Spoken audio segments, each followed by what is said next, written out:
اس کے بعد ایک تیسری آیت ہے، اس میں بیان کیا کہ یہ جو دنیا ہے نا، یہ کھیل کود اور تماشے کے علاوہ کچھ نہیں ہے۔ وَمَا هَذِهِ الْحَيَاةُ الدُّنْيَا إِلَّا لَعِبٌ وَلَهْوٌ، یہ دنیا کھیل کود اور تماشے کے علاوہ کچھ نہیں ہے۔ وَإِنَّ الدَّارَ الْآخِرَةَ لَهِيَ الْحَيَوَانُ، اور حقیقی زندگی تو آخرت کی زندگی ہے، حقیقی زندگی تو آخرت کی ہے، یہ دنیا تو کھیل کود اور تماشے کے علاوہ کچھ نہیں ہے۔ دنیا کی زندگی کو کھیل کود بتایا گیا، تماشا بتایا گیا۔ آپ لوگوں نے بہت سارے لوگ ایسے ہوں گے جن لوگوں نے کچھ ڈرامے دیکھ رکھے ہوں گے یا کچھ ڈرامے پڑھ رکھے ہوں گے۔ آپ نے دیکھا ڈراموں میں کیا ہوتا ہے، جو سیریل ہوتے ہیں اس میں کیا ہوتا ہے۔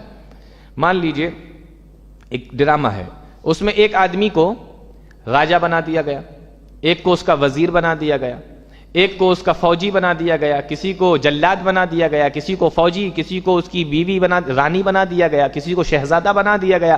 اس طریقے سے الگ الگ کیریکٹر دے دیے جاتے ہیں، ہے نا۔ اور وہ ڈرامہ 1 گھنٹے کا، 2 گھنٹے کا، 3 گھنٹے کا ہوتا ہے۔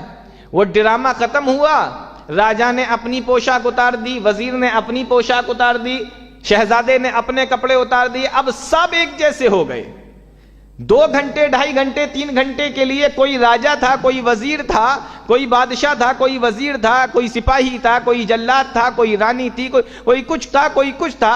لیکن اب اس کے بعد جب ڈرامہ ختم ہوا تو سب ایک جیسے ہو گئے۔ یہ دنیا کا معاملہ بالکل اسی طریقے سے ہے۔ یہاں کوئی منتری ہے، کوئی وزیر ہے، کوئی بادشاہ ہے، کوئی راشٹرپتی ہے، کوئی نوکر ہے، کوئی فیکٹریوں کا مالک ہے، سب کو الگ الگ کیریکٹر دے دیے گئے ہیں۔ لیکن جب یہ کھیل کود ختم ہوگا، یہ ڈرامہ ختم ہوگا، اس کے بعد سب ایک جیسے ہوں گے، اللہ رب العالمین کے سامنے کھڑے ہو جائیں گے۔ وَإِنَّ الدَّارَ الْآخِرَةَ لَهِيَ الْحَيَوَانُ، اب اصلی زندگی تمہاری شروع ہوگی۔